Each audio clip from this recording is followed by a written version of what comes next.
একজন বিয়ে করে এনে ঘরের দরজায় বসিয়েছে। দাদি এসে বলছে, দেখো আমার কিন্তু কিছুদিন পরে পুতি চাই। পুতি বলে না? কিছুক্ষণ পরে শাশুড়ি এসে বলছে, বৌমা খুব আদর করে ছেলে বিয়ে দিয়েছি, আমার এক্ষুনি নাতি চাই। ননদ যেটা ছিল ওইটা এসে বলছে, ভাবি আমি ভাতিজা চাই। দেবর যেটা ছিল ওইটা এসে বলছে, আমি খুব তাড়াতাড়ি ভাতিজা চাই। স্বামী কিছুক্ষণ পরে প্রবেশ করে বলছে, স্ত্রী তুমি যাই করো, আমি কিন্তু বেবি চাই। মেয়েটা আবার মিটি মিটি হেসে বলছে, তোমার কি সব পাগলের বংশ? আমি কেবল বিয়ে করে বাসর ঘরে আসলাম, আর এখনই যেভাবে বাচ্চা চাওয়া আরম্ভ করিস। কেউ পতি চায়, কেউ নাতি চায়, কেউ ভাতিজা চায়, কেউ বেবি চায়। সময় তো দেবে। আমার সময় না দিলে এটাকে আমি ফ্লাক্সিলোড করে বাড়ি থেকে নিয়ে এসেছি।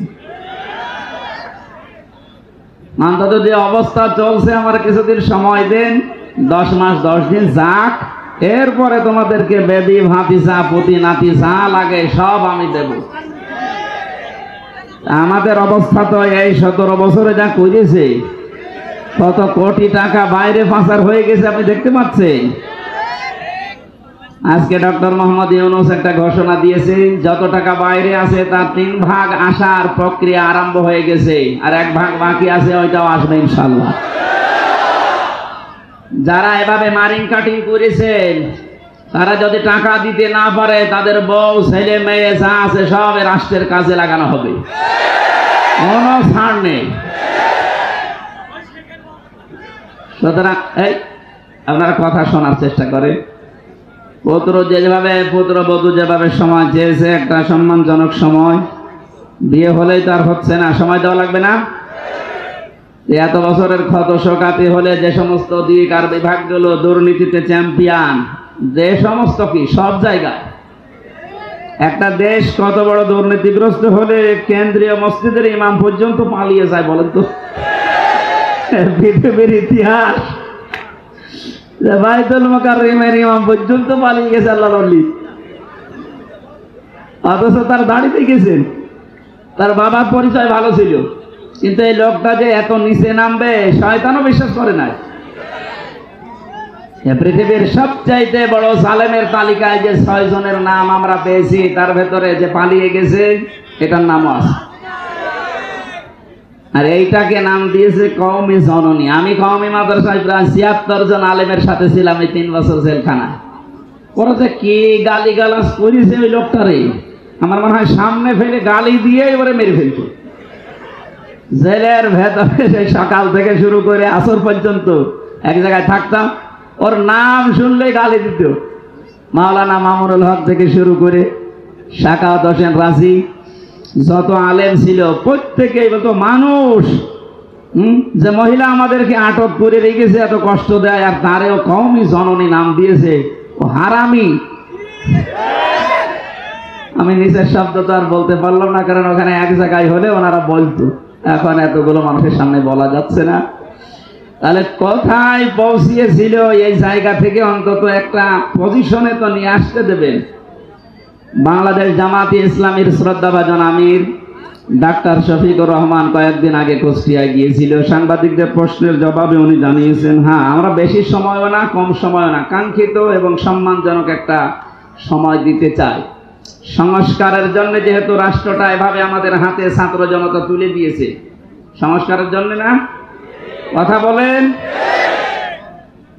যারা আছে তারা অন্তত সংস্কার করুক।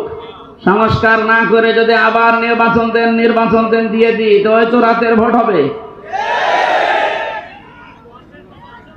আমার এই 33 বছর বয়স, আজ পর্যন্ত ভোট কি আমি দিতে পারলাম না? না পারিনি, কারণ এই 15 বছর তো পারিনি, আর এর আগে তো আমার ভোট হয়নি। তাই কিভাবে যে ভোট দেয় সেটা আমি জানিও না। সামনে সেই সুযোগটা তো অন্তত তৈরি করতে দেবেন, নাকি বৌমাকে বলবেন এখনই বাচ্চা দাও, তো পাবে কোথায়? ওকে বাবার বাড়ি থেকে হাতে করে নিয়ে আসবে। তাও তো অন্তত উনি নিয়ে আসতেছে হাতে করে চা। প্রথমে যে হুঙ্কার দিয়েছিল আমার মনে হয় সে হুঙ্কার এখন কাজে লাগছে। বাংলাদেশকে যদি অশান্ত করতে চান, সেভেন সিস্টারও অশান্ত হয়ে যাবে। হাত দিয়েছিলেন, কোরআনের পাখির দোয়া ছিল যে আমরা কোরআনের গায়ে সারাই হাত দেয় পৃথিবীর ইতিহাস দেখেছি। রাশিয়াকে আল্লাহ 12 টুকরা করেছে, আর এ তো 1 আর 2। এমনিতেই লুঙ্গি ধুতি খুলতে খুলতে পারছে না। যেভাবে আরম্ভ হয়েছে মণিপুর থেকে শুরু করে, আমার মনে হয় কোরআনের পাখির ওই দোয়া অলরেডি কবুল হওয়া আরম্ভ হয়ে গেছে।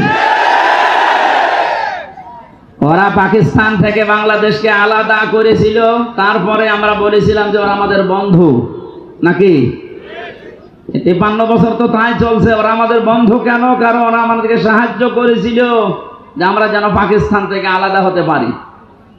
আমরা তো 1 ভাগ হয়েছি, আপনারা তো 7 ভাগ হচ্ছেন। আমরা সাহায্য করব, আমরা বড় বন্ধু। আমরা বড় বন্ধু না? আপনারা 1 ভাগ করে যদি বন্ধু হন, আমরা কয় ভাগ করছি? দরকার আরো বেশি করব। চালান, 29 টুকরা হবে, অসুবিধা নেই। তাহলে আমরা হব আপনাদের পরম বন্ধু। এই জন্য আমরা এই উদাহরণের মাধ্যমে যেটা শিক্ষা দিতে চাচ্ছি, এই লাভ সাপ না দিয়ে উল্টা পাল্টা মন্তব্য না করে ওনাদেরকে সময় দেওয়া দরকার যৌক্তিকভাবে। নয়তো আমরা মনে হয় আবার সামনে যে উদ্দেশ্য নিয়ে ছাত্র জনতা এই বান্ধন খুলে দিল, এই দেশে 1628 জন মানুষ ছিল মেন দায়িত্বে। আমরা জেলখানায় মাওলানা মামুনুল হক সহ যারাই দেখেছি, এরা সব সময় হিসাব মিলাতাম, দেখি কারা কারা। আমি হিসাব করে করে দেখেছি 1628 জনের 1627 জন মানুষের হাত এভাবে বাঁধা ছিল, শুধু একটা হাত খোলা ছিল। কয়েকদিন আগে আমার মামলা যতগুলো ছিল সব খারিজ হয়ে গেছে, মানে 4-5 দিন আগে। বিচারপতি মামলা এভাবে দেখার পরে বলছে, একটা মামলা হলো, এ কোনো মাল ম্যাটারেস নেই, যা সব খারিজ করে দিলাম। আমি বলতে গেলাম যে মাননীয় আদালতে, মামলা তো আপনার কাছে 3 বছর ছিল, তা আপনি এর আগে তো এই মামলা বহুবার আপনাকে দেখানো হয়েছে, আপনি বলেছেন না এ মামলা জামিন হবে না, তো এখন হঠাৎ করে বলছেন কোনো মাল নেই। উনি এই কথাই আমরা বলতো যে হুজুর কিছু করার নেই, আমার হাত বাঁধা ছিল, এখন হাত খোলা আছে, কোনো চাপ নেই উপরের। এই জন্য যা দেখলাম আমি ন্যায় বিচার করে দিলাম। আমার মনে হয় এরকম যদি এই একজনের না, এই 1628 জন যারা দায়িত্বে এখন আছে, প্রত্যেকের এভাবে আমরা হাত খোলা দেখতে চাই। আবু সাইদ এভাবে হাত খুলে দাঁড়িয়েছিল না? সবার এভাবে যদি হাত খোলা থাকে, ছাত্র জনতা এটা চেয়েছিল। ওনাদের যে 9 দফা ছিল তার ভেতরে এইটা যে কেউ হাত বন্দি থাকবে না, সব হাত খোলা থাকবে। আমরা যদি হাত খোলা থাকতে পারি আর কোরআনে কারিমকে যদি উপরে উঠাতে পারি, আমান হাকামা বিহি আদালা, কোরআন দিয়ে যারা বিচার ফায়সালা করে ওরা ন্যায় বিচার কায়েম করতে পারে। এখন বলতে পারেন কোরআনের বিচার যে দেশে নেই ওই সমস্ত দেশে কি ন্যায় বিচার নেই? না, নেই। আমি কয়েকদিন আগে সিঙ্গাপুর, মালয়েশিয়া, থাইল্যান্ড যে সমস্ত দেশে ঘুরেছি, তার বিচার ব্যবস্থা ভালো, কিন্তু কাঙ্ক্ষিত মানের ন্যায় বিচার ওখানেও নেই। এখানকার কিছু জালেম পালিয়ে ওখানে গেছে, আমি জুলমের উপরে কথা বলেছিলাম। ওরা ওই দেশের পররাষ্ট্র মন্ত্রণালয়ে নালিশ দিয়েছে যে এনার নামে মামলা আছে, ইনি রাষ্ট্রবিরোধী জঙ্গি, আর ইনি এখানে এসে কথা বলেছে।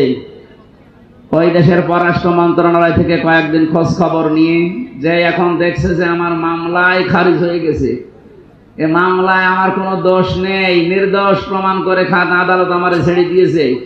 এখন যারা নালিশ মাটি ওরা বিপদে আছে, কারণ ওই দেশে আর যাই করুক স্বচ্ছতা রাখার চেষ্টা চালায়। আন্দাজে আপনি 1 দোষ দিয়ে দিলেন, আপনি তো দিয়েছিলেন রাজনৈতিক উদ্দেশ্য নিয়ে। সেটা যখন এই যে বাংলায় ডাবিং করে আমার মামলার এই কপি যখন বাংলাদেশের পররাষ্ট্র মন্ত্রণালয় যিনি দায়িত্বে আছে তার কাছে দিয়ে ওই দেশে পাঠিয়েছি, দেখার পরে এখন যে লোক নালিশ দিয়েছিল ও বড় বিপদে আছে। সেই দিন আমাকে খোঁজ খবর কার কাছে পেয়েছে জানি না, অথবা আমার বিরুদ্ধে যেন আর কিছু না বলে, তাহলে আমার আর এই দেশে পালিয়ে থাকা হবে না। আমি এখান থেকে একটা বিষয় জানাতে চাই, যে রেকর্ড হচ্ছে, আমাকে যেমন 3 বছর পরে খারিজ করে দিলেন, কোনো দোষ পাননি, এই জন্যই তো আমাকে মুক্তি দিয়েছেন নাকি বলেন? আমার মতো 1,10,000 মানুষ এখনো জেল খাটতেছে বাংলাদেশে। আমার মনে হয় এর ভেতরে 100 জনের 70 জন কিছুই জানি না। আমি যেমন কিচ্ছু জানতাম না আন্দাজে, ওরাও জানে না, কারণ আমি বেরিয়ে তো দেখেছি ভেতরে।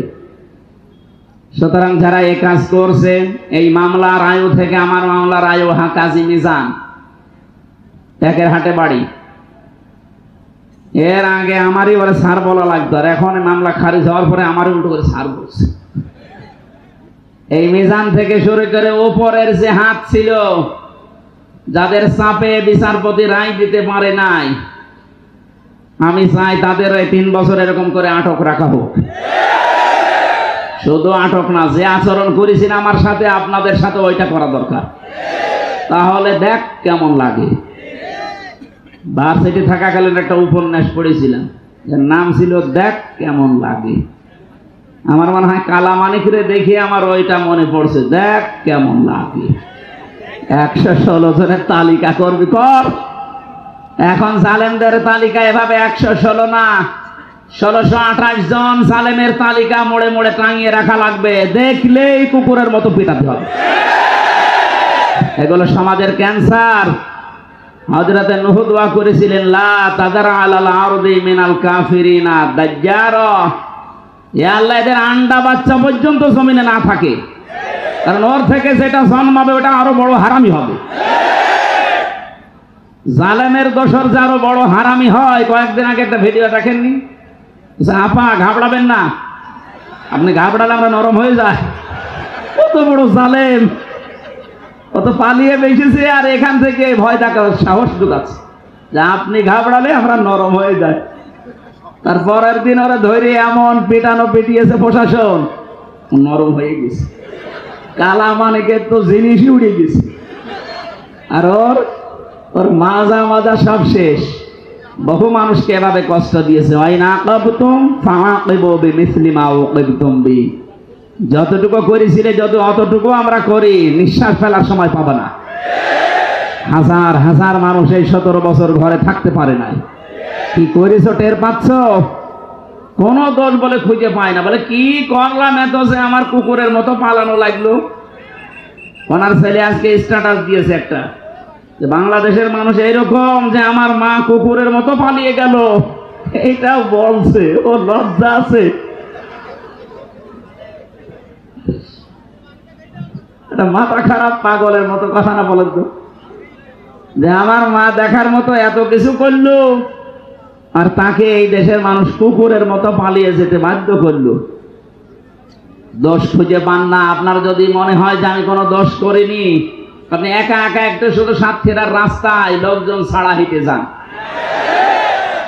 আমিও হেঁটে যাব, মাওলানা রবিউল বাশার হেঁটে যাবে, আপনিও হেঁটে যান। তো 3 জনের অবস্থা কার কি হয় দেখবো। চলেন, বলেন যে আমি কিছুই তো করিনি। কিছু করেননি তো আয়না ঘরকে ফেরেশতা বানিয়েছ। জানেন ওইটা কি? আমি মাত্র 10 দিন ছিলাম, আর 3 বছর তো ছিলাম তো ফাঁসির কন্টেম সেলের ভেতরে। সারা বাংলাদেশের 18 কোটি মানুষ আপনাকে মাফ করে দিলেও ব্যারিস্টার আরমানের বউ আপনাকে মাফ করবে। কি করেছেন আপনি খুঁজে পান না? না, অপরাধ যদি না করে থাকবে তো দাড়ি কেটে ফেললো কেন? ওরে দরবেশ, কোরআনের ভুল ধরে। কোথায় কোরআনেও সমস্যা আছে, তবে মেজর না। হাদিসে তো বহু সমস্যা। শয়তান।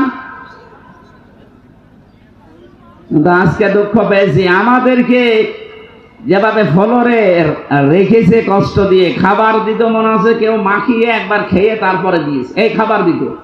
আর এই শয়তানদের শুনছি বাড়ি থেকে ভালো খাবার পাঠায়, এসি রুমে রাখতেছে। যা করেছেন আলেমদের সাথে, অন্তত এতটুকু ওদের সাথে করেন, ওরা যেন টের পায় যে জুলুমের পরিণতি দুনিয়ায় কি হয়, আর আখেরাতে কি করবো ওটা আল্লাহ জানে। যারা জালেম তাদের দুনিয়া শেষ হয়ে গেছে, আখেরাত আপনাদের নষ্ট হয়ে গেছে।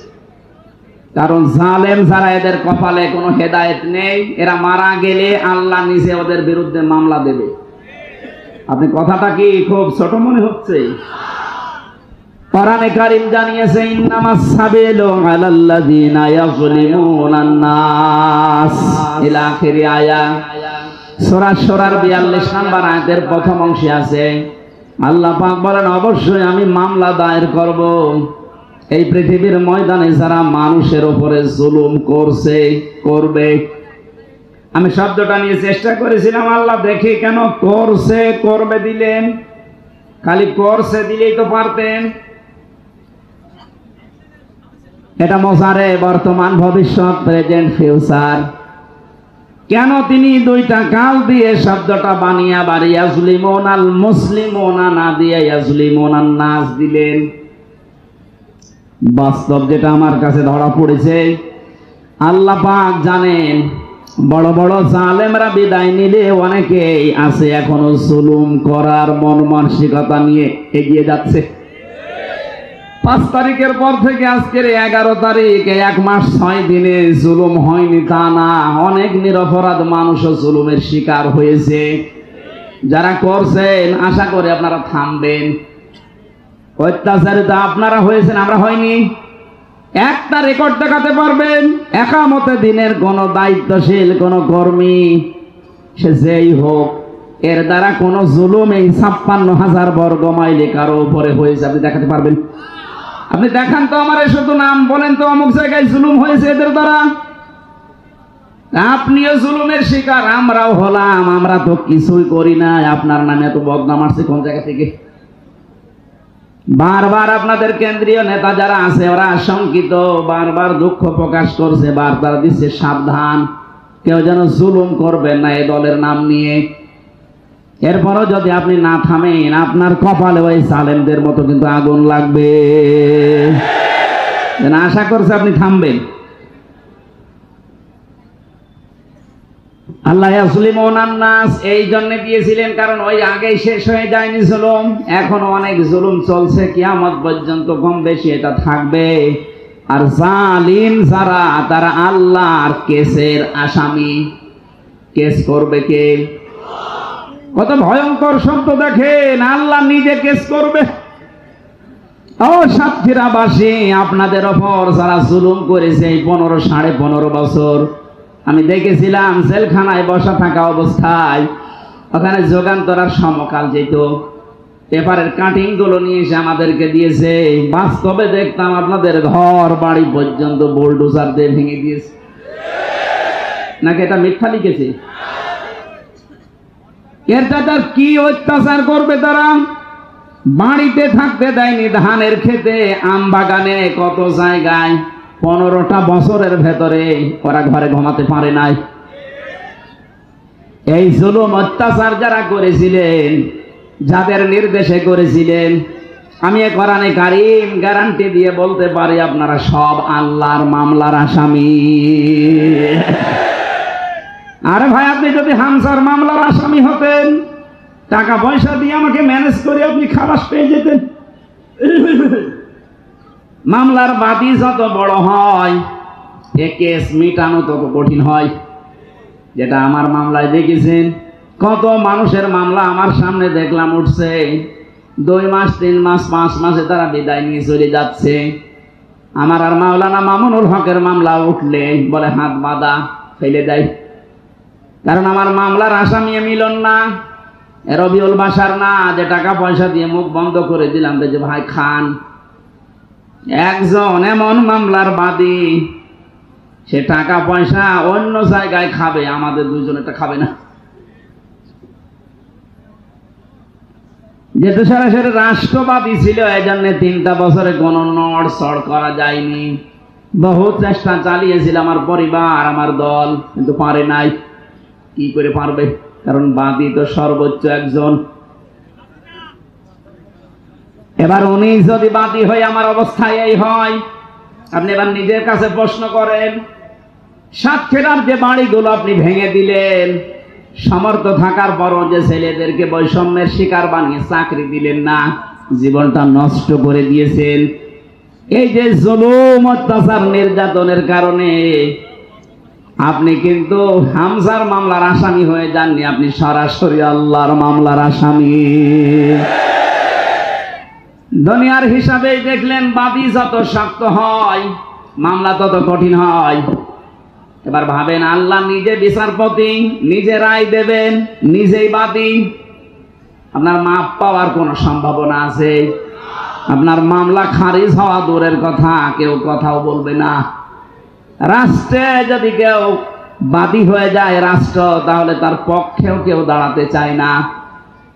আমার 3টা বছর এমন হয়েছিল, আমার টাকা পয়সা বাবা দিয়েও উকিল পায় না, বলে না ওর পক্ষে দাঁড়ালে আমার ক্যান্সেল করে দেবে। আর আল্লাহ সরাসরি বাদী, নিজে রায় দেবে, কে দাঁড়াবে আপনার পক্ষে? এখন যদি মনে করেন না আমার কাওয়া আছে, কাওয়া পালিয়ে বাঁচছে, বহু দালালি করেছে। আমাদের কুষ্টিয়ার একজন ছিল, বহু দালালি করেছিল, এখন আর পার পাচ্ছে না। জালেমদের পরিণতি যে এত করুণ হয়, ভয়ঙ্কর হয়, সেদিন সে দেখলাম মানুষের বাড়ির ইট খুলে খুলে দিয়ে চলে যাচ্ছে। যা, এই সাতক্ষীরার মানুষগুলো ভদ্র আছে, এই জন্য এখনো ঝামেলা করেননি। না, জালেমদেরকে ছাড় দেওয়া ঠিক না, কারণ জালেমকে যদি কেউ মাফ করে দেয় সে যেন মজলুমের উপরে অবিচার করে। আপনি যদি এই পর্যায়ে পড়তেন তাহলে বুঝতেন। আমার বউ তো মাফ করতে চায় না, বলে না কিসের মাফ? ব্যারিস্টার আরমান, আমি তো 3 বছর আর সে 8 বছর, ও মাফ করবে? জালেমরা এই জন্য আপনার দুনিয়া শেষ হয়ে গেছে, আখিরাতও শেষ। এখান থেকে শিক্ষা নিয়ে আগামী পৃথিবীতে কিয়ামত পর্যন্ত কেউ যেন জুলুম করবেন না, আর যাই করেন। কথার অর্থ বোঝেন আপনি? আগামীতে যারা এই দেশের দায়িত্বে আসবে, আপনি আর যাই করেন জুলুম করবেন না, তাহলে আপনার পরিণতি কিন্তু এই কুকুরের মতো পালানো লাগবে। আল্লাহ আমাদেরকে হেফাজত। কোরআন শুনতে যারা এসেছেন, তাফসীরুল কোরআন মাহফিল লিখে দিয়েছি। আমরা তেলাওয়াতকৃত আয়াত থেকে তাফসীর আকারে কথা বলবো ইনশাআল্লাহ। আল্লাহ যেন তৌফিক দেন, বলেন আমিন। দরুদ আর সালাম পড়ছি মুহাম্মদুর রাসূলুল্লাহ সাল্লাল্লাহু আলাইহি ওয়াসাল্লামের প্রতি। এই শব্দের সাথে কারো দ্বিমত আছে? আছে,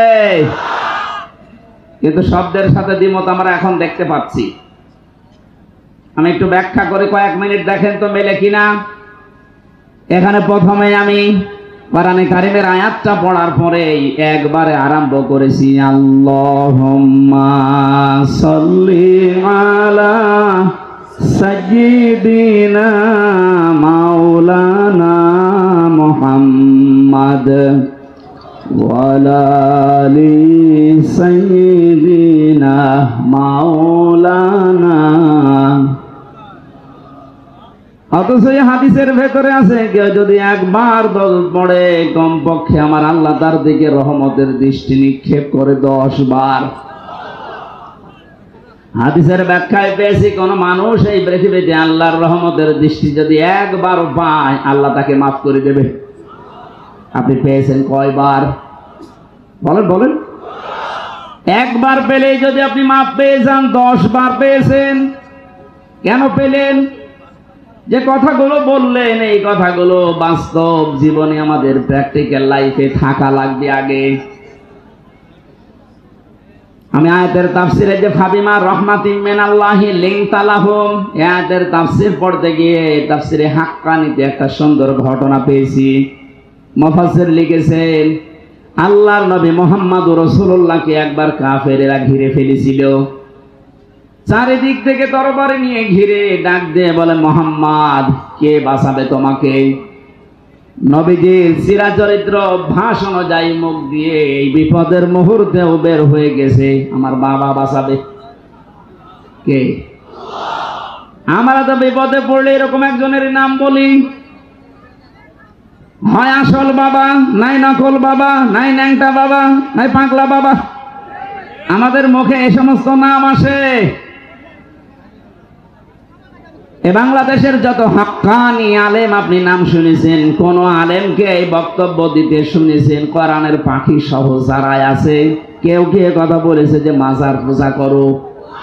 কথা বলেন না কেন? এ কাজটা সারা দেশে যেভাবে চলছিল, আমাদের এই বিভাগটা অনেক অনেক অনেক মুক্ত আছে, এগুলো চট্টগ্রাম সিলেটে বেশি। এত বড় বড় শিরিক আরম্ভ করেছিল এই মাজার কেন্দ্রিক ছাত্র জনতা, যারা এই দেশটা স্বাধীন করে দিয়ে গেল, তারা যেহেতু বিবেকবান, দেখছে প্রকাশ্য শিরিক চলতে থাকলে আল্লাহর রহমতে দেশে আসবে না। এই জন্য দিন যত যাচ্ছে শিরিকের মূল উৎপাদন আরম্ভ হয়ে গেছে। মাজার কেন্দ্রিক যত গাঁজা খাওয়া, যত জেনা, মেয়ে লোক নিয়ে যত কারবার, যত নিচে নামা, আমি নিচের কথা বলতে পারলাম না, এত নিচে নামে ওরা, শয়তান পর্যন্ত তো নিচে নামে না। এই কাজগুলো যারা করতেন মাজারের নাম নিয়ে, একটা দুর্বল জায়গায় মানুষকে আঘাত দিয়ে এত নিচে নেমেছেন, সাধারণ মানুষ মনে করে না ওর ভেতরে মাল আছে, কিছু বলা যাবে না। আমার কুষ্টিয়ায় আছে লালনের মাজার। একবার রাত 9টার সময় যে দেখি এক ন্যাংটা তার দুধ খাওয়াচ্ছে। কে এরে দুধ খাওয়ান? হুজুর, এ আল্লাহর ওলি, এর ভেতরে মাল আছে। মাল যা আছে সব তো দেখা যাচ্ছে, নতুন মাল দেখাও, কারণ এ মাল তো আমারও আছে। ওরা ওইটাকেই মাল মনে করে দুধ খাওয়াচ্ছে। বলেন তো, একটা লোক যদি পুরো উলঙ্গ থাকে, ফরজ তরক করে, ও আল্লাহর ওলি হয় কি করে? কি বোকা ছিল মানুষ! এখন আস্তে আস্তে চেতনা ফিরতেছে। এই 1 মাস 7 দিনে বহু মাজার দেখলাম, বড় বড় যেগুলো ব্যবসার ফ্যাক্টরি, আল্লাহর রহমতে ওগুলো এখন উড়ে গেছে। আমার মনে হয় মাজারপন্থী লোকগুলো তওবা করে যদি ফিরে আসে ভালো, না হলে এদেরকেও জালেমদের মতো টার্গেট করা দরকার। কত বড় জালেম হলে আল্লাহ বাদ দিয়ে মাজারের কাছে যে কলম পড়া নেই, যে জাঙ্গি হুজুর, কি হুজুর জান, কত বড় জাহেল, কত বড় মূর্খ। কোরআনের পাখি সারাটা জীবনে চট্টগ্রামে কোরআনের তাফসীর করার পরও এরা হেদায়েত পায়নি। ও আজরাইল দেখার আগে ওর আর পরিবর্তন হবে না আমার মনে হয়। আজকেও ফতোয়া দিয়েছে যে মাজার পূজা করা, মাজারে সেজদা করা, এদের শ্রদ্ধা সম্মান করা যদি হারাম হয়, কেউ আমাদের বুঝিয়ে দিক, আমরা নিজেরাই মাজার ভেঙে ফেলবো। তোদের আর কি বোঝানো লাগবে বল? 50টা বছর তাফসীর করেছিল যে লোকটা এ বিষয়ের উপরে, এরপরও তোমাদের বুঝ আসে না। আমরা দেখতে পাই পৃথিবীতে এই অবস্থায় তৈরি হচ্ছিল, বিশেষ করে ভারতে আরো বেশি। আমি 16, 17, 18, 19 সালগুলোতে বেশিরভাগ ভারতের এই কয়েকটা রাজ্যে ঘুরতাম। এত ভক্ত মানুষ হতে পারে পীর সাহেবের বাবার, ওরা রাসূলুল্লাহকেও এত ভালোবাসে না। নবীজির সিরাত চরিত্র অনুযায়ী কোন বাবার নাম মুখে আসে নাই। এত বড় কঠিন বিপদে চারিদিকে দরবারে দিয়ে ঘেরা, নবীজি বললেন আমাকে আল্লাহ বাঁচাবে। কোরআনে কারীম জানিয়েছে, ফাইন তাওয়াল্লাউ ফাকুল হাসবিয়াল্লাহ আলাইহি তাওয়াক্কালতু ওয়া হুয়া রাব্বুল আলাইহি ইয়াতাওয়াক্কালুল মুতাওয়াক্কিলুন। নবী আপনি বলেন আমার জন্য আল্লাহ যথেষ্ট, ওরা যদি মুখ ফিরিয়ে নেয় নিক। আর যারা ভরসা করে আল্লাহর উপরে, যাদের ইমানের ভেতরে শিরিক নেই, ভেজাল নেই, এ মানুষগুলোর তো আল্লাহর উপরেই ভরসা করা উচিত। নির্ভেজাল ইমান নিয়ে মানুষগুলো যেভাবে ডাকে, আমি তো নিজের চোখে দেখেছিলাম। একামতে দিনের দায়িত্ব সত্য সত্যই যারা মন থেকে পালন করে, এদেরও ইখলাস, এদেরও তাওয়াক্কুল আমার মনে হচ্ছে আল্লাহর প্রতি নবীজির মতোই। কারণ বিশ্ব নবী থেকেই তারা শিক্ষা নিয়েছে। নবী যেরকম কঠিন মুহূর্তে যেমন মুখ দিয়ে বলে ফেললেন আল্লাহ আমাকে বাঁচাবে, এই 1500 বছর পরে আমরা অনেককেই দেখতে পাচ্ছি এরকম কঠিন মুহূর্তেও বলছে আল্লাহ আছে। তাদের মুখে সব সময় তেলাওয়াত হয় হাসবুনাল্লাহ হাসবুনাল্লাহ। কোর্টের বারান্দায় দাঁড়িয়ে, এজলাসে দাঁড়িয়ে মুখ নড়বে, আপনি কি মনে করেন হরে কৃষ্ণ হরে হরে হরে জপতেছে?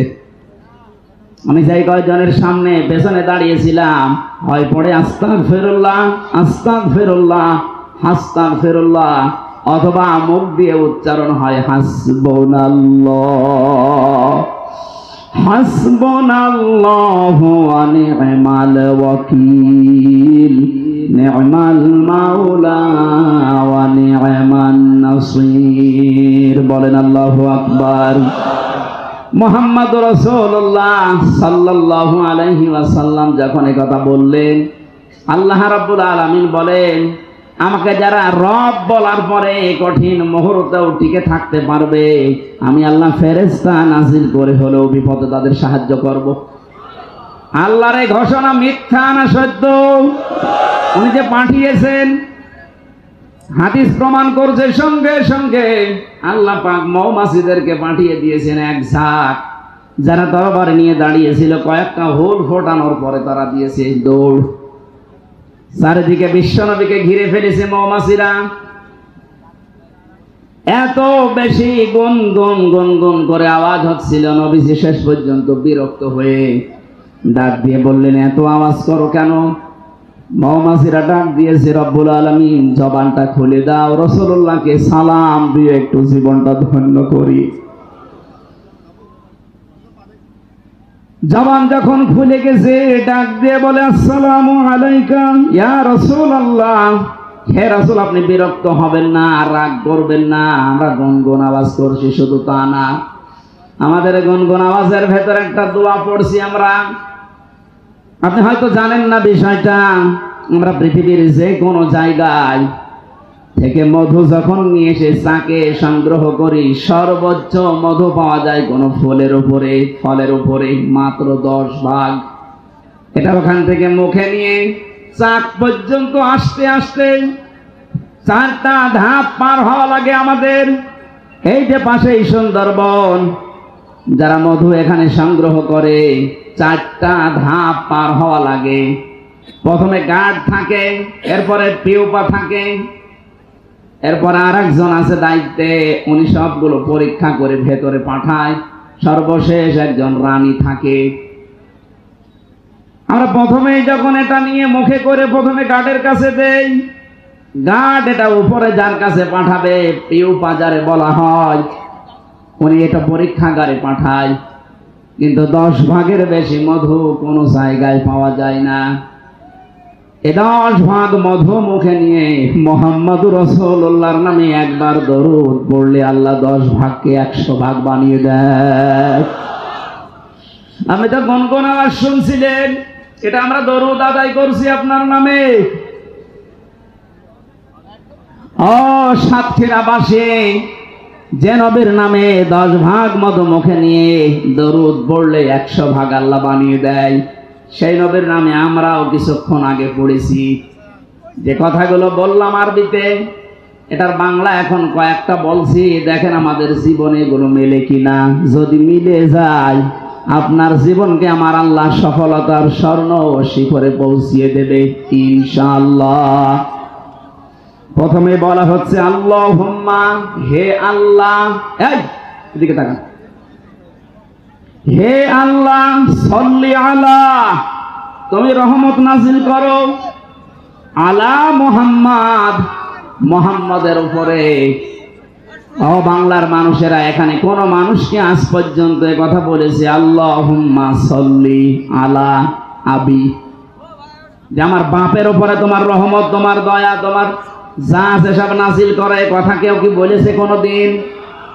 আমরা যারা বললাম আলা মুহাম্মদ, মুহাম্মদের উপরে তোমার রহমত, তোমার দয়া তুমি নাজিল করো, সঙ্গে সঙ্গে যেন আল্লাহ প্রশ্ন করছে, ওই সাতক্ষীরার মানুষেরা দাঁড়া, কি বললি? আমাকে ডাক দিয়ে আমার আরশের দিকে তাকিয়ে বললি আলা মুহাম্মদ, মুহাম্মদের উপরে রহমত নাজিল করো, শান্তি নাজিল করো। কে এই মুহাম্মদ? পরিচয়টা আমরা নিজেরাই দিয়েছি। রব্বুল আলামিন যার উপরে তোমার রহমত নাজিল করার জন্য আমরা দোয়া করলাম, একজন দুইজন নাই, লক্ষ লক্ষ নারী পুরুষেরা, ওই মুহাম্মদ সাইয়্যিদিনা, তিনি আমাদের নেতা। তিনি আমাদের নেতা, শুধু আমার নেতা বলি নাই, আমাদের বহু বছর জামা মোতাকাল্লিম দিয়ে আমরা সবাই স্বীকৃতি দিচ্ছি যে যার উপরে তোমার রহমত নাযিল করার জন্য আমরা বারবার বলছি আল্লাহ তিনি কিন্তু আমাদের নেতা। ও বাংলার মুসলমানেরা, এবার নিজের জীবনের সাথে মিলান।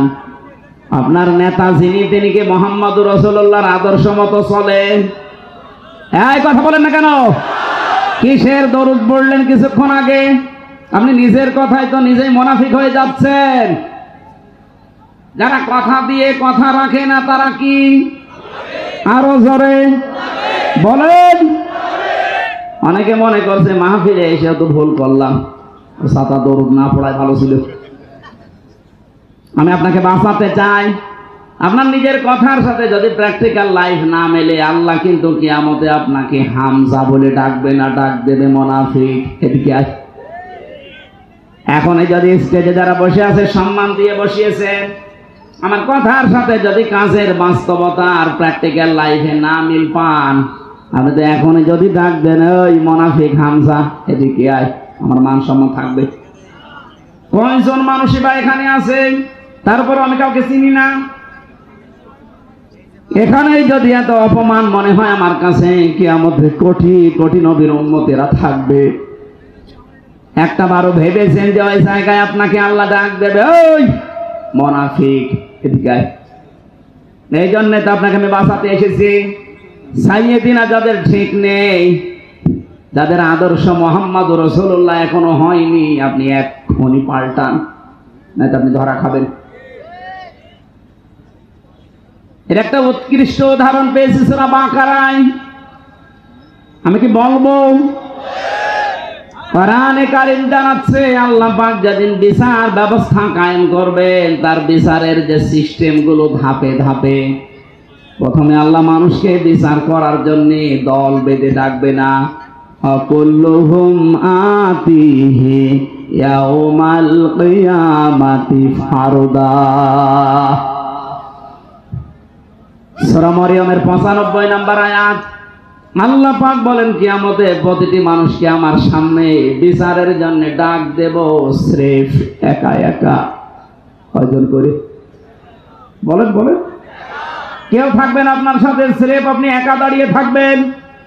ও সাতক্ষীরার মানুষেরা একটু ভাবেন তো, যা জীবন বানিয়েছেন, এখনই যদি মারা যান, আল্লাহ যদি আপনাকে সামনে দাঁড় করিয়ে বলে এই বেটা 60 বছরের হিসাব আমার সামনে দে, তারপরে পা তুলবি, আপনার কি মনে হয় যে আপনি পারবেন? আমি একা একা থাকলে আমার মাঝে মাঝে মনে হয় হামজা, আল্লাহ যদি কিয়ামতের বিচারের প্রথম ধাপ যেটা একা ডাকবেন, যদি বলে 2024 সালের আগস্ট মাসের 31 তারিখ পর্যন্ত তোর মাফ করে দিলাম, যা তোর কোনো হিসাব নেই, শুধু সেপ্টেম্বরের 1 থেকে 11 দিনের হিসাব দিয়ে তুই জান্নাতে চলে যা। আমার যা কাজ কারবার, আমার যা ঈমান আমলের অবস্থা, আমার মনে হয় 11 দিনের হিসাবও কমপ্লিট করে আল্লাহকে শোনানো সম্ভব না। আপনারা পারবেন না? আপনারা পারবেন।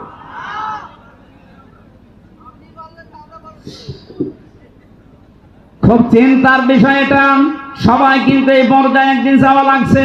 আপনি যে কোনো দলের লোক হতে পারেন, আমার অসুবিধা নেই, কিন্তু ভাবেন যা করছেন এটা নিয়ে আল্লাহর সামনে দাঁড়িয়ে সঠিকভাবে জবাব দেওয়া সম্ভব কিনা।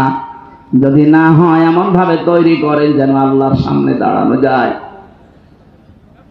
দ্বিতীয় নম্বরে বিচারের ধাপে আল্লাহ এবার আর একা ডাকবেন না। আল্লাহ পাক বলেন ইয়াউমা নাদউ কুল্লা উনাসিন বিইমামিহিম। সূরা বানী ইসরাঈল 15 নম্বর পারা 8 নম্বর পৃষ্ঠা 3 নম্বর লাইনের 72 নম্বর আয়াতের প্রথম অংশে আছে। এটা তাফসিরে ফি জিলালিল কোরআনে ব্যাখ্যা করা আছে। আল্লাহ রাব্বুল আলামিন বলেন কিয়ামতে এবার এই ধাপে বিচার করার জন্য কোন মানুষকে আমি আর একা ডাকবো না, প্রতিটি মানুষকে ডাক দেব তার নেতার সাথে। কার সাথে? এটা তো আমি বানালাম নাকি?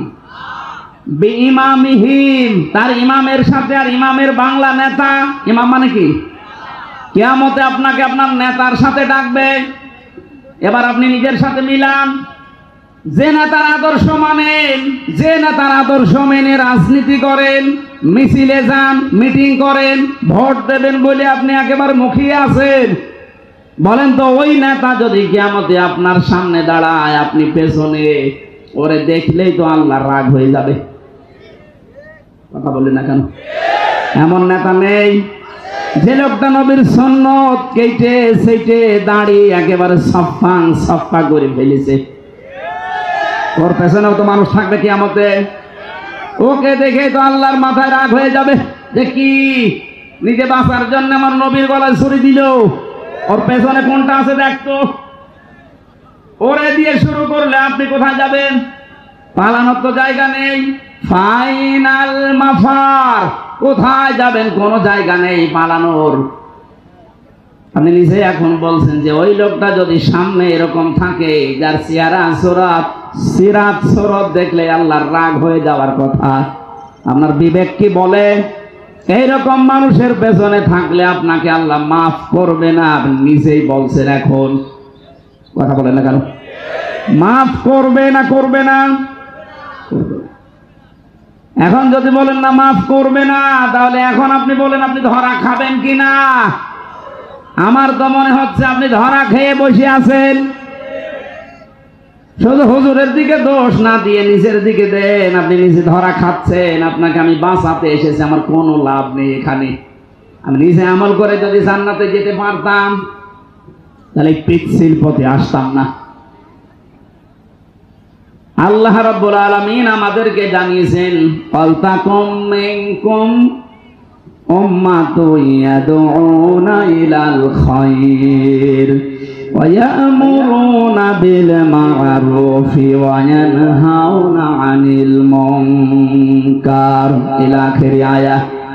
রাব্বুল আলামিন বলেন, তোমাদের ভেতরে অবশ্যই এমন একটা দল থাকা লাগবে যে দল ভালো মানুষকে ভালো কাজের দিকে আদেশ দেবে, অন্যায় কাজে বাধা প্রদান করবে। উলাইকা হুমুল মুফলিহুন, এরাই সফল কাম। আমি সফল কাম হওয়ার জন্য, সফলতা পাওয়ার জন্য আপনাকে আমি এই লাইনে ডাকছি। আমি দেখতে পাচ্ছি কোরআনের চোখ লাগিয়ে আপনি জাহান্নামে যাচ্ছেন, আপনি ধরা খাওয়া বসে আছেন। এই জন্য সাইয়েদিনা যাদের ঠিক নেই, এখনই ঠিক করেন। এখন যদি বলেন নবী নেই, আমি ঠিক করব কি দিয়ে? সাক্ষীরা বাসে নবী কিয়ামত পর্যন্ত থাকবেন, এটা আল্লাহ ভালো করে জানে না? জানে না? এজন্য কোরআনে আল্লাহ দিয়েছেন, আতিউল্লাহ ওয়া আতিউর রাসূলা ওয়া উলিল আমরি মিনকুম। তোমাদের ভেতরে ঈমান যারা এনেছো, যারা দাবি করো যে আমাদের ঈমান আছে, তারা আমি আল্লাহর আনুগত্য করো, আমার রাসূলের আনুগত্য করো, কোনো প্রশ্ন করবা না। কিন্তু উলিল আমর, যারা নেতৃত্ব দেবে, যারা নেতা হবে এই দুনিয়াতে কিয়ামত পর্যন্ত, যারা উলিল আমর হিসাবে আসবে, যারা নেতা হবে, এদেরকে যদি মেনে চলতে চাও, দেখবা এরা আল্লাহ রাসূলকে মেনে চলে কিনা। এইটা রাজনীতি, কথা বলবেন না? এটা রাজনীতি, এটা সম্পর্ক আখিরাতের সাথে নাই তো আমি আল্লাহর কসম বলতাম না। এটা সূরা নেসার ভেতরে আছে, 5 নম্বর পারা 6 নম্বর পৃষ্ঠা 10 নম্বর লাইনের 59 নম্বর আয়াতের প্রথম অংশে আছে। রব্বুল আলামিন এই আতিউ শব্দটা নিজের নামে, রাসূলের নামে দিয়েছেন, কারণ তাদের মানতে কোনো প্রশ্ন নেই। কিন্তু উলিল আমরের আগে আতিউ, এই ফেল, এই ভার্ব, এই ক্রিয়া, এই শব্দটা আল্লাহ দেননি। একটাই ব্যাখ্যা, সব মুফাসসির একটাই ব্যাখ্যা দিয়েছেন, আল্লাহ রাসূলকে মানতে কোনো প্রশ্ন নেই। আল্লাহ রাসূলের পরে কিয়ামত পর্যন্ত দুনিয়ায় যারা আসবে, সে যেই হোক, ও যদি আপনার বাবাও হয়, আপনার দুলাভাই হয়, আপনার স্বামী হয়, ওকে মানতে গিয়ে দেখতে হবে লোকটা আল্লাহ রাসূলকে মেনে চলে কিনা। যদি দেখেন না আল্লাহ রাসূলকে মানে না, ও যত বড় জায়গায় থাক, ওকে মানা যাবে না, হারাম। এবার আপনি কোন হুজুর নিয়ে আসবেন, ফতোয়া উল্টাতে নিয়ে আসেন। আসেন, কত বড় বড় হুজুর বসে আছে দেখছেন না?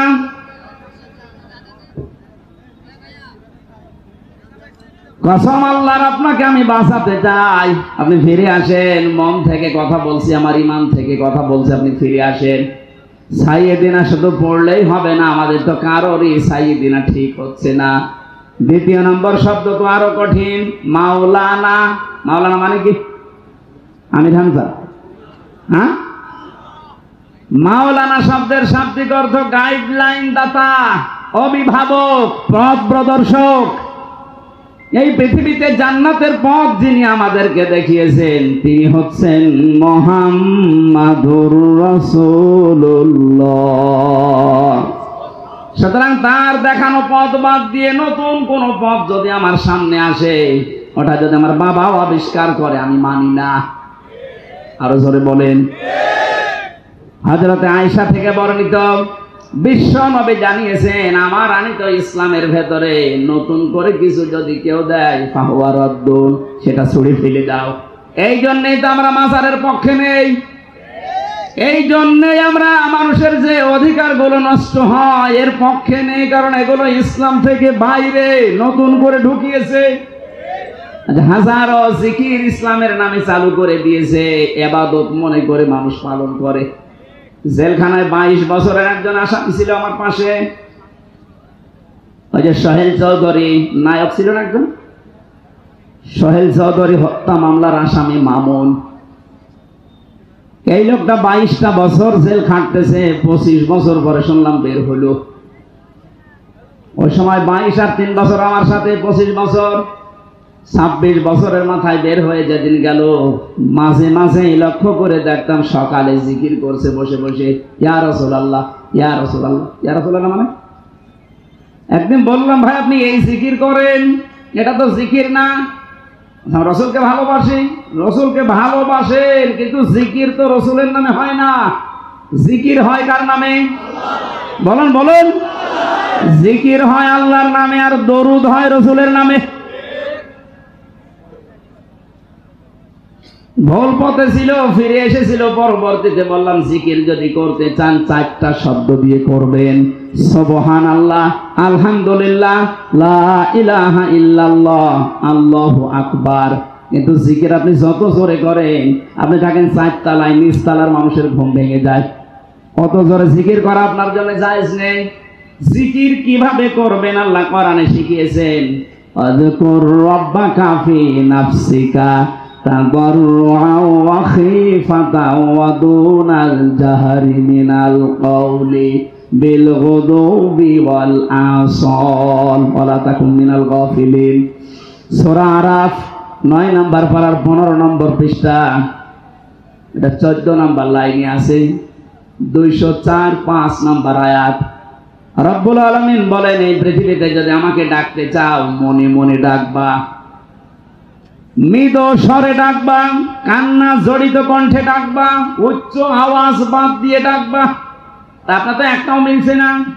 আপনি রবের নামে জিকির করবেন, সেটা না করে জিকির করছেন রাসূলুল্লাহর নামে, এটা ভুল। কথা বলছেন না কেন? আপনি যদি রাসূলুল্লাহর নামে কিছু করতে চান, তে দরুদ পড়েন, সাল্লাল্লাহু আলাইহি ওয়াসাল্লাম, এতটুকু পড়েন, কোনো অসুবিধা নেই। কিন্তু জিকির যদি কেউ করতে চায় ইবাদত মনে করে, এটা শুধুমাত্র করা লাগবে কার নামে? আজ অনেকেই বুঝে হোক না বুঝে হোক, যদি ভুল করে থাকেন, আপনি ভুল পথে আছেন, ফিরে আসবেন। ওই ধান্দাবাজ লোকগুলো আপনাকে উল্টা পাল্টা জিকির শিখিয়ে তাদের দরবার টিকিয়ে রাখার চেষ্টায় আছে। দেশের মানুষ এখন বুঝে ফেলেছে, এই জন্য দরবার ভাঙা আরম্ভ করেছে, দরবার রাখবো না। আমরা যতটুকু পেয়েছি মুহাম্মদুর রাসূলুল্লাহর কাছ থেকে, কারণ উনি আমাদের মাওলানা, উনি আমাদের নেতা, উনি আমাদের গাইডলাইন দাতা, উনি আমাদের পথ প্রদর্শক, উনি আমাদের অভিভাবক। ধরো যে কথাগুলো একটা একটা করে আমি আল্লাহকে শোনাই, এই সাইয়েদেনা মাওলানা, এই কথাগুলো যেন আমাদের জীবনে আল্লাহ সেট করে দেন, বলেন আমিন। সূরা আলে ইমরানের 102 নম্বর আয়াতটা পড়েছি। আয়াতের মূল শিক্ষা 3টা, তাফসীর আকারে আমরা এখন আয়াতের ভেতরে যাচ্ছি। রব্বুল আলামিন বলেন, ওহে যারা ঈমানের দাবি করো তারা শোনো। প্রশ্ন আসতে পারে, খালি ঈমানদারকে আল্লাহ ডাকলেন, এখানে তো ঈমানদার বাদে কোনো লোক নেই নাকি? হ্যাঁ, ঈমানের বাইরে আপনি আছেন কিনা দেখেন তো। দাবি তো করছেন আমিও ঈমানদার, ইদা সাররাতকা হাসানাতুকা ওয়া সাআতকা সাজ্জিয়াতুকা ফা আনতা মুকমিন। আল্লাহর নবী বলেন, যখন তোমার ভালো কাজগুলো তোমাকে আনন্দ দেবে, অন্যায় কাজ দেখলেই তোমার কষ্ট লাগবে, তখন বুঝবা যে তোমার ঈমান আছে। এ বাংলাদেশে আমরা দেখেছি ভালো কাজ সবার কাছে ভালো লাগে না, অন্যায় কাজ সবার কাছে অন্যায় মনে হয়নি, কষ্ট লাগেনি, আর আনন্দে করেছে। এটা পার্থক্য হয়ে যাচ্ছে। ভালো কাজ যাদের কাছে আনন্দ লাগে না, অন্যায় কাজ যাদের কাছে কষ্ট লাগে না, বুঝবেন তার দাড়ি জোব্বা থাকতে পারে, ওর ঈমান। আরো জোরে বলেন। এটা ঈমান মাপার থার্মোমিটার। আপনি মেপে নিন আপনার ঈমান আছে কিনা।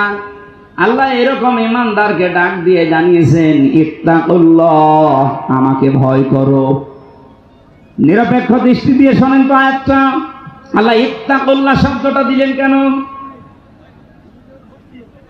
তাকওয়া শব্দের যে ব্যাখ্যাগুলো আমরা এতদিন পর্যন্ত অনেকে শুনেছি, তাকওয়া মানে আমরা মনে করি বিশাল জব্বা গায়ে দিয়ে, পাগড়ি মাথায় দিয়ে, হাতে তসবিহ নিয়ে দুনিয়া আর কোনো খেয়াল করে না, শুধু জিকির করে সুবহানাল্লাহ সুবহানাল্লাহ, বিশাল তাকওয়াবান না।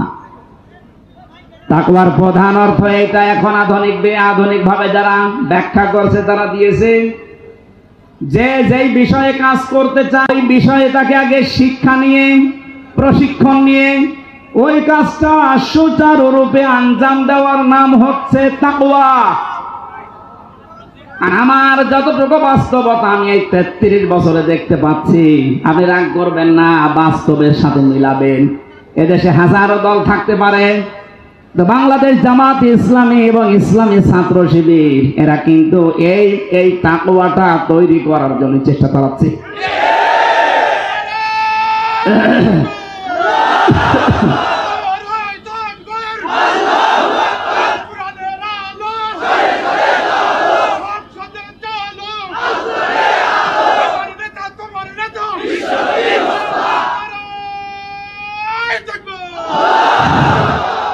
রাজনৈতিক দল তো এদেশে কম নেই, ধর্মীয় দলও কম নেই।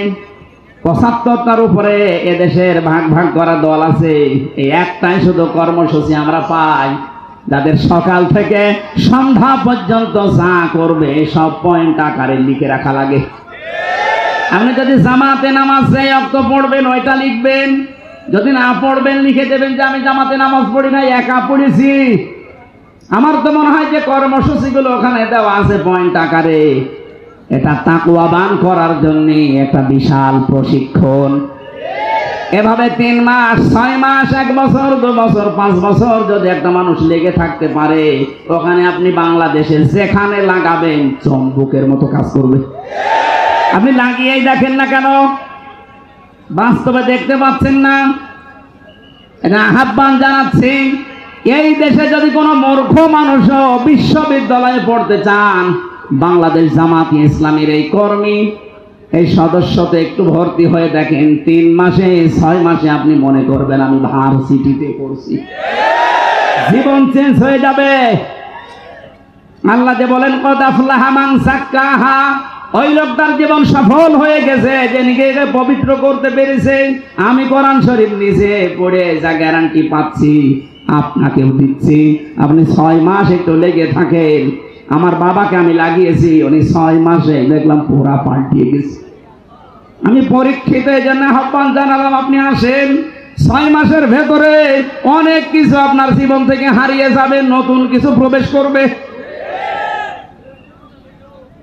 আমি এ দলের খুঁটি হওয়ার জন্য চেষ্টা চালিয়েছিলাম জেলখানা থেকে পর্যন্ত। 6 মাস রিপোর্ট পরিবর্তন করার পরও দেখি না, এখনো কাঙ্ক্ষিত মানের যেতে পারি নাই। আমার গত 9 তারিখে ছিল, কিন্তু আমি হতে পারিনি, আমার আবার পিছিয়ে দিয়েছে। সারা দেশে ঘর ছেড়ে বেড়াচ্ছি, অথচ আমার ঘরে চাল নেই। কথা বলেন না কেন? আপনি উল্টা পাল্টা খালি ধারণা করেন। হ্যাঁ, আপনি হয়ে দেখেন তো। 120টার উপরে আমিরে জামাত আমারে প্রশ্ন করেছে, কেন্দ্রীয় যারা দায়িত্বে আছে, আমার 120টার মনে হয় 30টা কোন রকমই হয়েছে, আর বাকি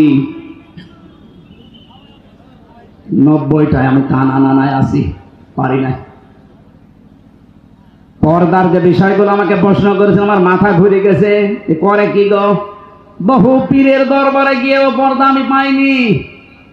আচ্ছা, জেনারেল শিক্ষিত একজন ডাক্তার আমারে বলছে খাস পর্দা পরিবারে এবং বাইরে।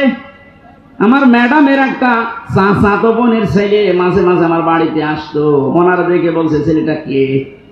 যেই বলেছি ম্যাডামের চাচাতো বোনের ছেলে, কেন্দ্রীয় মেহমান আমারে বলছে 14 জন পুরুষের সাথে মেয়ে লোকের দেখা করা যায় যাচ্ছে, এটা কোন পর্যায়ে পড়ে? আমি হিসাব মিলাতে পারিনি, ওরা তাড়িয়ে দিয়েছি, বলছি যা তো বাড়ি চলে যা। অথচ কি হয়, খালা কি হয়, খালা না?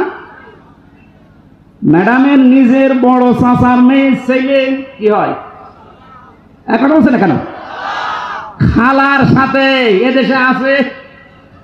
বাবা শাহজালাল সব হালাল চলছে, আমার আবার পেছিয়ে দিয়েছে। এই জন্যই বলছে আপনি যদি মূর্খ মানুষ হন, যদি বিশ্ববিদ্যালয়ে পড়ার আকাঙ্ক্ষা থাকে, এ বয়সে তো সম্ভব না। এদেশে আল্লাহর নিয়ামত এইটা, আপনি ভর্তি হয়ে যান, দেখেন 6 মাসে আপনাকে বিশ্ববিদ্যালয়ে পড়ার সাথ দিয়ে দেবে। তাকওয়ার ব্যাখ্যা এইটা, আপনি শিক্ষা নেবেন এবং প্রশিক্ষণ নেবেন, যে জায়গায় লাগবেন ওর আগে শিক্ষা প্রশিক্ষণ নিয়ে সুচারুরূপে কাজটা আঞ্জাম দেবেন। এই তাকওয়া বাংলাদেশে 1628 জন মানুষ যদি পালন করতে পারে, এই দেশটা আল্লাহর মিনি জান্নাত হয়ে যাবে। আল্লাহ ইমানদারকে ডাক দিয়ে বলেছেন এই তাকওয়া অবলম্বন করো, হাক্কা তুকাতিহি, যেভাবে অবলম্বন করা দরকার। আমাকে ভয় করা মানে শুধু জুব্বা গায়ে দিয়ে জিকির করা না, আপনার প্র্যাকটিক্যাল লাইফে তাকওয়া লাগবে। আব্দুল কাদের জেলানী রহমতুল্লাহ আলাইহির বাবার যে তাকওয়া আপনি দেখেছেন, ক্ষুধার্ত অবস্থায়ও একটা জলের সাথে ভেসে যাওয়া, পানির সাথে ভেসে যাওয়া একটা আপেল খেয়েছিলেন, এই জন্যেও নিজেকে তিনি মাফ করতে পারেননি। এই তাকওয়া শব্দের ব্যাখ্যা এখানে আমি 9টা জিনিস পেয়েছি।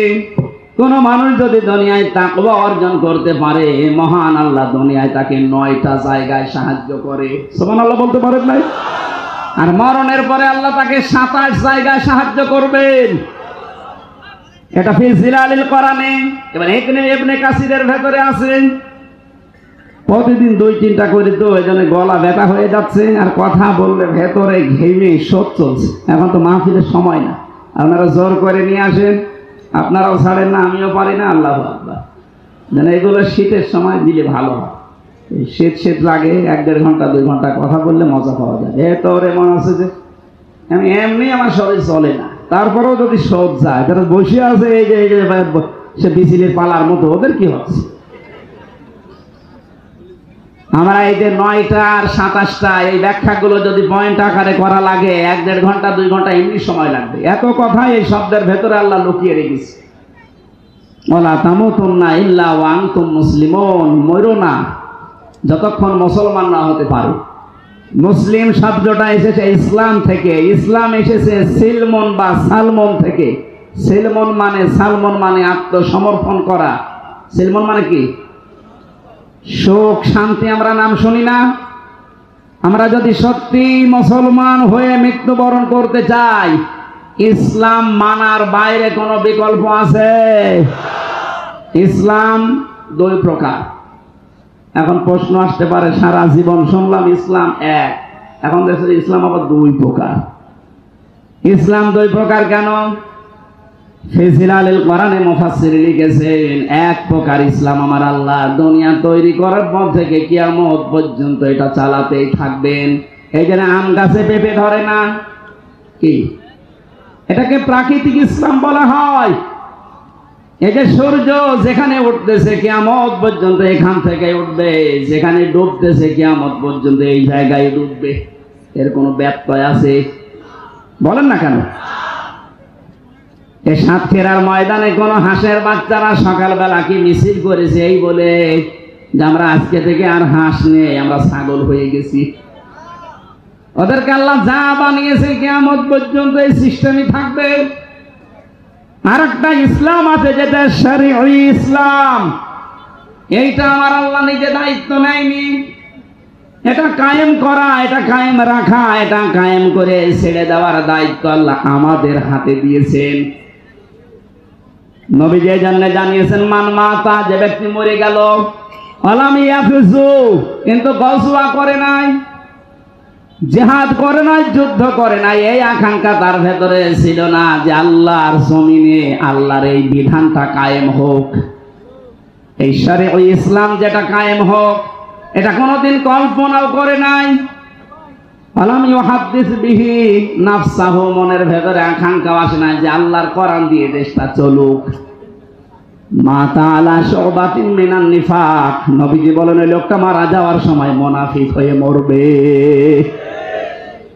যেহেতু প্রাকৃতিক ইসলাম আল্লাহর দায়িত্বে, শরীয়ত ইসলাম আল্লাহর দায়িত্বে নেই, এটা দায়িত্ব দিয়েছে কাদের? আমাদের। আমরা যদি এটা এখন নিজেদের দায়িত্ব মনে করে পালন করা শুরু না করি, কোনদিন আল্লাহ নিজে আমাদের ভাগ্য পরিবর্তন করবে না। ইন্নাল্লাহা লা ইউগায়্যিরু মা বিকওমিন হাত্তা ইউগায়্যিরু মা বিআনফুসিহিম, যতদিন পর্যন্ত কোন জাতি তাদের ভাগ্যের পরিবর্তন না চায়, ততদিন আল্লাহ নিজে ভাগ্য পরিবর্তন করে দেয় না।